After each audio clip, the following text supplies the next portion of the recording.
Hello friends, ఈ వీడియోలో మనం వేసవిలో టైఫాయిడ్ జ్వరానికి సంబంధించిన అన్ని రకాల వ్యాధికారక సంకేతాలు మరియు లక్షణాలు, నిర్ధారణ, చికిత్సని తెలుసుకుందాం.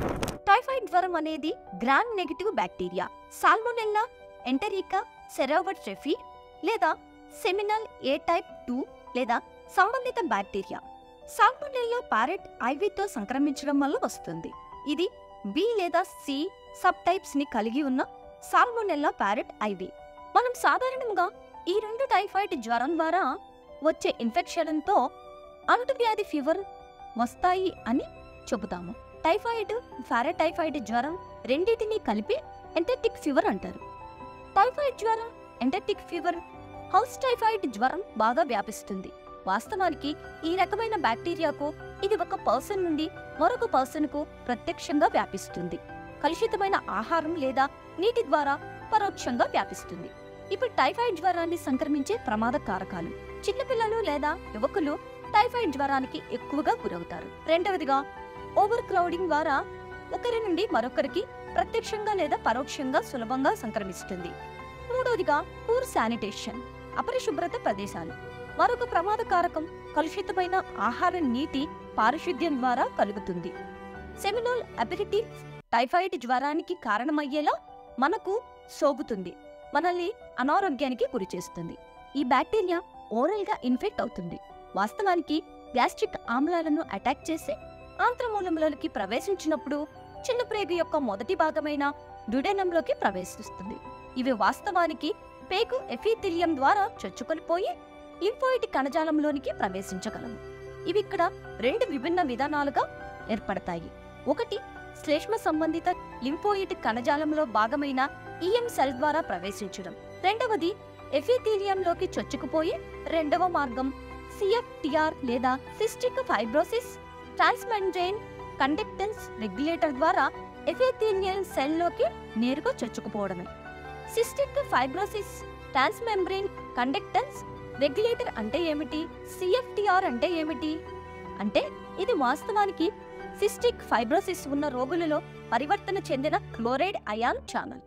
ఈ క్లోరైడ్ అయాన్ ఛానల్ ని బ్లాక్ చేసి పేగులోని ఎపిథీలియల్ కణాల్లోకి ప్రవేశించడానికి దాన్ని ఉపయోగించవచ్చు. చాలా ఆసక్తికరమైన విషయం ఏంటంటే, సిస్టిక్ ఫైబ్రోసిస్ ఉన్న రోగులలో ఈ ఛానల్ పరివర్తన చెందినందున టైఫాయిడ్ తక్కువ ఇన్ఫెక్షన్, టైఫాయిడ్ కు కారణమయ్యే బ్యాక్టీరియా ద్వారా ఇన్ఫెక్షన్ నుండి రక్షించబడవచ్చు. మళ్ళీ చాలా ఆసక్తికరమైన విషయం ఏంటంటే, seminal type 2 bacteria typhoid fever ఉన్నవారిలోకి ఒకసారి లోపలికి చొచ్చుకుపోతుంది. ఎపిథీలియం నిజానికి సబ్మ్యూకోసాలో the layer of tissue under the మ్యూకోసాలో విస్తరిస్తుంది. హైపర్ట్రోఫీ పేయర్స్ ప్యాచ్ అనేది పేగులలోని శోషరస కణజాలం.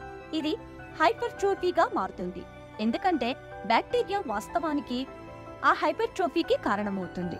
చివరికి బ్యాక్టీరియా శోషరస వ్యవస్థ హెమాటోజెనస్ సీసం ద్వారా శరీరం ద్వారా వ్యాప్తి చెందుతుంది. రక్తం ద్వారా అనేక లక్షణాలు వచ్చేలా కనబడుతుంది. టైఫాయిడ్ జ్వరం క్లినికల్ ప్రెజెంటేషన్ లో ఫీవర్, కడుపు నొప్పి ద్వారా కనుగొనవచ్చు.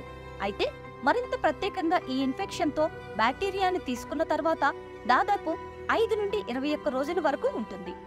ఈ లక్షణాలు స్టార్ట్ అయినప్పుడు పేషెంట్ యొక్క ఆరోగ్యం పేషెంట్ యొక్క వయసు మీద ఆధారపడి ఉంటుంది. Patient stomach, gastric acidity, infection బట్టి మొదటి వారంలో తీసుకున్న నంబర్ ఆఫ్ ఆర్గానిజమ్స్ బట్టి మనము స్టెప్ వైజ్ జ్వరం అని పిలుస్తాము. ఇది మొదటి లక్షణం.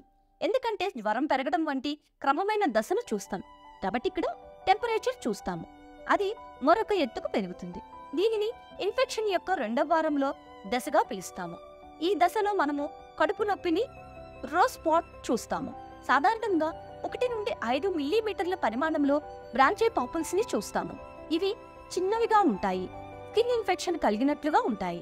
వాటిని మనం రోజ్ స్పాట్స్ అని పిలుస్తాం. 3వ వారంలో మనం భయంకరమైన కొన్ని లక్షణాలను చూస్తాం. అందులో పేగులో రక్తస్రావం చూస్తాం. హెమటోచెన్జియా మొలినాను చూడవచ్చు. తద్వారా లివర్ మరియు స్ప్లీన్ ఎన్లార్జ్మెంట్ ని, సబ్ముకోసా లోపల బ్యాక్టీరియాను విస్తరించడం వల్ల పేగు చిల్లులు పడడం ఇతర లక్షణాలకు కారణం కావచ్చు. టైఫాయిడ్ జ్వరం జీఐ వ్యవస్థను ప్రభావితం చేయడం వల్ల వస్తుంది కాబట్టి దీని వలన అతిసారం మరియు మలబద్ధకం ఉంటుంది. దాదాపు 50% టైం టైఫాయిడ్ జ్వరంతో అతిసారం ఎక్కువగా ఉంటుంది. మిగిలిన 50% టైం మలబద్ధకం, తలనొప్పిని స్లీప్ డిజార్డర్తో కూడా చూడవచ్చు. దీన్ని ఎన్సెఫలోపతి టైఫాయిడ్ అని పిలుస్తారు. ఎన్సెఫలోపతి మానసిక స్థితి గందరగోళానికి దారితీస్తుంది. తీవ్రమైన సైకోసిస్కు కూడా కారణమవుతుంది. మనం ఎలా రోగ నిర్ధారణ చేయాలి, టైఫాయిడ్కి ఎలా చికిత్స చేయాలో తెలుసుకోవాలి. జ్వర నిర్ధారణ సాధారణంగా ఫస్ట్ స్టేజిలో ఉన్నప్పుడు టైఫాయిడ్ జ్వరంగా అనుమానించవచ్చు. టైఫాయిడ్ జ్వరం ఎక్కువగా ఉన్న ప్రాంతానికి గురైనట్లయితే 3 రోజులు లేదా అంతకంటే ఎక్కువ జ్వరం, మలబద్ధకముతో అతిసారం, కడుపు నొప్పి వంటి జిఐ లక్షణాలు ఉన్నట్లయితే అది మరింత ఎక్కువగా అనుమానించబడుతుంది. హెపాటోస్ప్లై, నోమెగలి లేదా పేగు రక్తస్రావం గురించి ఆపై కొన్ని పరీక్ష నిర్ధారణ చేసుకోవచ్చు. మలం కల్చర్లు, బోన్ మ్యారన్ కూడా పరీక్షించవచ్చు. ఎండమిక్ ఏరియా టీకాలు వేయని స్థానిక ప్రాంతాల్లో ఉన్నారని మనము తెలుసుకోవాలి. ఇది బహుశా టైఫాయిడ్ జ్వరం యొక్క రోగ నిర్ధారణ అని తెలుసుకోవాలి. టైఫాయిడ్ ఫీవర్ ట్రీట్మెంట్ వీటి మీద కూడా డిపెండ్ అవుతుంది. ప్రపంచంలోని కొన్ని ప్రాంతాల్లో సాల్మొనెల్లా టైఫీ లేదా ఫెర్రోటైఫింగ్ ఎండిఆర్ జాతులు, ఈ బ్యాక్టీరియా యొక్క విస్తృతంగా డ్రగ్ రెసిస్టెంట్ లేదా ఎక్స్టిఆర్ జాతులు, అక్కడ బహుళ ఔషధ నిరోధకత ఉండవచ్చు. ఇది యాంటీబయాటిక్ గా పనిచేస్తుంది. టైఫాయిడ్ జ్వరం కోసం ఉపయోగించబోయే మొదటి యాంటీబయాటిక్స్ వీటిలో ఫ్లూరోక్వినోలోన్స్, అజిత్రోమైసిన్, సెప్ట్రియాక్సోన్ లేదా కార్బపెనిన్లు ఉంటాయి. టైఫాయిడ్ జ్వరం వచ్చిన 2 నుండి 3 వారాల తర్వాత కూడా మళ్ళీ ఫీవర్ తిరిగి వచ్చే స్థితి ఉంటుంది. మనం దీన్ని రిలాప్స్ అని పిలుస్తాం. మనము తీసుకునే యాంటీబయాటిక్ రెసిస్టెన్స్ ప్యాటర్న్లను బట్టి ఉంటుంది.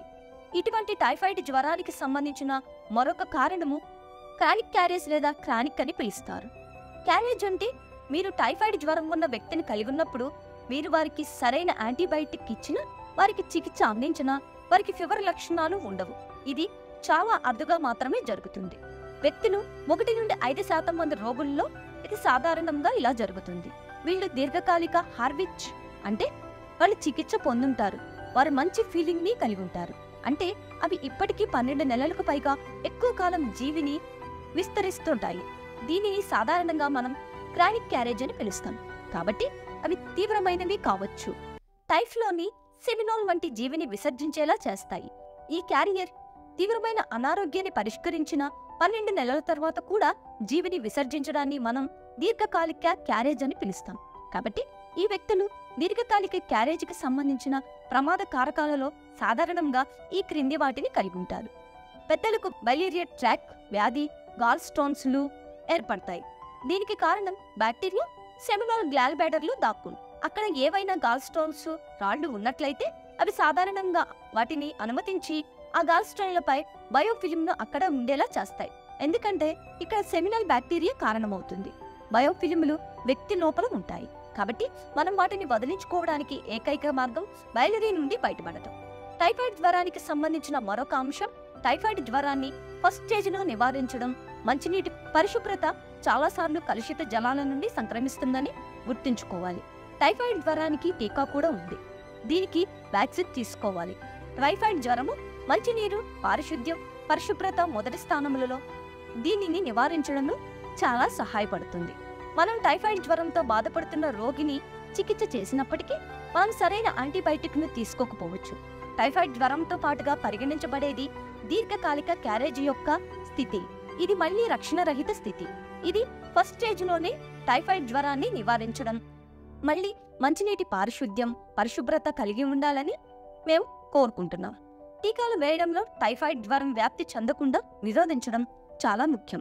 టైఫాయిడ్ జ్వరాన్ని వాస్తవానికి ఇది తగ్గించగలదు, తొలగించగలదు, నిరోధించడంలో కూడా సహాయపడుతుంది.